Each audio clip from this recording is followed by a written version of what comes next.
Right now, you're wearing clothes. You put them on this morning without thinking about it. You probably felt a little strange the last time you had to exist without them. But here is the thing. For millions of years, your ancestors walked this planet completely naked and they were fine. So what changed?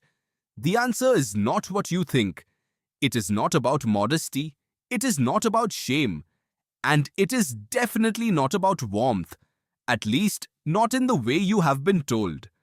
The real reason your ancestors started covering their bodies reaches deeper into your biology, your survival instincts, and the bizarre logic of evolution than almost any story you have ever heard about what it means to be human. You have been wearing clothes your whole life, but you have never been told why. Let's go back. Way back. About 3.3 million years ago, your ancestors looked nothing like you. They were smaller, hairier, and almost entirely covered in a thick coat of body fur, not unlike a chimpanzee. That fur did exactly what you think fur does. It kept them warm at night. It protected their skin from the sun during the day. It was, in every biological sense, the original clothing. Then something strange happened. Somewhere between 1.7 and 1.2 million years ago, your ancestors began to lose their fur. Not all at once. Gradually, patch by patch, generation by generation, the thick body hair that had protected hominid bodies for millions of years began to thin out and disappear. And what replaced it was something far more unusual. Skin, bare, exposed, vulnerable, sweat-producing skin. This was not an accident. Evolution does not make accidents at that scale.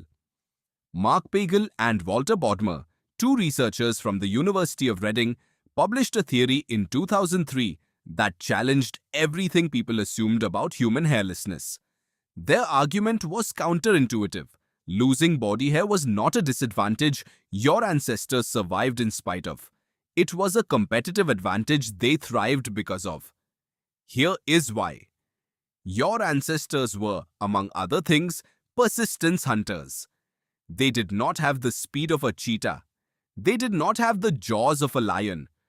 What they had was the ability to run for hours under a blazing African sun without overheating, while every other animal they chased eventually collapsed from heat exhaustion. That ability came from sweat, and sweat only works efficiently on bare skin. Your body has somewhere between 2 and 4 million eccrine sweat glands. Most other mammals have very few, or none at all. Dogs cool themselves by panting. Horses sweat, but their fur traps the heat. Your ancestors, once they shed their fur, could run a wildebeest into the ground across the savannah in the middle of the afternoon, a time when every other predator had retreated to the shade. Bare skin was a superpower. But it came with a cost. Exposed skin burns. Exposed skin bleeds. Exposed skin is a direct line of entry for parasites, bacteria, and biting insects. And perhaps most pressingly, exposed skin gets cold at night. And the African savanna does not stay warm once the sun goes down. Your ancestors did not immediately figure out clothes. For hundreds of thousands of years, they managed the cold through behavior, huddling, fires, sheltering in caves, moving south during colder seasons. Their bodies were biologically designed for a tropical climate, and for a long time, they stayed there. So what forced the shift? The answer, according to a remarkable piece of genetic detective work, is a tiny creature you have definitely killed before, a louse. In 2003, a scientist named Mark Stoneking at the Max Planck Institute for Evolutionary Anthropology published a study doing something almost absurd in its elegance. He compared the DNA of human head lice to the DNA of human body lice. Head lice live in hair. Body lice live in clothing. They are related species. One evolved from the other. By measuring the genetic distance between the two populations, Stoneking and his team could calculate approximately when body lice first diverged from head lice. In other words, They could estimate when humans first started wearing enough clothing to give body lice a habitat to evolve into. The answer was striking. Body lice diverged from head lice approximately 170,000 years ago. That is the earliest known date of regular clothing use in the human lineage. Think about what that number means. Modern humans, Homo sapiens, first appeared roughly 300,000 years ago. For the first 130,000 years of your species' existence, clothing was not a regular part of life. And then, roughly 170,000 years ago, something shifted. Your ancestors started draping themselves consistently enough in hides, in bark, in woven fibers that a new species of parasite evolved specifically to exploit the habit. You did not start wearing clothes. You started wearing clothes regularly enough that lice noticed. But why then? What was happening 170,000 years ago that pushed your ancestors to adopt clothing as a survival strategy rather than a seasonal option? The answer is climate. Specifically, a devastating period of global cooling that researchers now call marine isotope stage 6.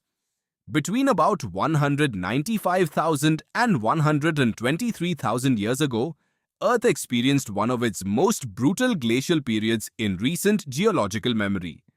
Temperatures dropped sharply, ice sheets expanded. The African continent, which had supported large populations of early humans, became drier, colder, and increasingly inhospitable. Fossil evidence suggests the entire human population may have bottlenecked to just a few thousand individuals during this period, teetering on the edge of extinction. Clothing did not just make your ancestors more comfortable. It may have been the innovation that kept your lineage alive. And yet, it is worth pausing here to notice something. Because the lice data tells you when clothing became regular. It does not tell you why clothing started. And when you dig into the anthropological record, the deeper story gets stranger. Francesco De Rico, an archaeologist at the University of Bordeaux, has spent decades studying the earliest evidence of body ornamentation in the human fossil record. Shell beads, ochre pigment, perforated animal teeth strung into necklaces. What he found is that symbolic body decoration appears almost as early as functional clothing use. Humans were not just covering their bodies for warmth, they were adorning them, marking identity, signaling status, communicating belonging. This is where the story of clothing gets genuinely strange, because it suggests that clothing was never purely functional. From the very beginning, it was also social. It was a language. Before your ancestors had a word for tribe or group or us, they had a way of wearing something to signal which side of that invisible line they stood on. Think about how your own brain responds to clothing right now. You judge people within seconds of seeing them, based almost entirely on what they are wearing. You feel anxious in a formal setting if you are underdressed. You feel out of place at a casual gathering if you are overdressed. You have specific clothes you wear to feel powerful, specific clothes you wear to feel comfortable, specific clothes you wear to feel like yourself. Every single one of those instincts is ancient. Every one of them is wired deep into the same social circuitry your ancestors used to survive. Clothing became almost immediately a technology for managing social reality, not just physical reality. And here is the twist that pulls everything together. When your ancestors first started wearing animal hides and woven plant fibers, they were not covering something shameful. They were displaying something intentional. The concept of shame around the naked body, the idea that bare skin is somehow wrong or private or inappropriate, is extraordinarily recent. It is a cultural artifact, not a biological one. Anthropologists studying isolated communities that traditionally wear little or no clothing consistently report that nakedness carries no inherent shame within those communities. The shame is something you learned. The clothing came first. The shame was layered on top centuries later by religion and culture and law. Your body does not instinctively feel ashamed to be seen. It was taught to. But your instinct to communicate through clothing, that is real. That is ancient. That runs all the way back to the ochre-stained shells on the shores of ancient South Africa, to the moment one of your ancestors looked at another member of the group, noticed what they were wearing, and understood something about who they were. That instinct has never left you. Today you will choose what to wear. You will make that choice in seconds. You will probably not think about it much. But embedded in that choice is a 170,000-year-old survival strategy. A climatic crisis your species barely survived. A genetic signature preserved in the bodies of tiny parasites, and the deep human need to be seen, not just covered. You did not start wearing clothes because you were ashamed of your body. You started wearing clothes because you wanted the world to know exactly who you are.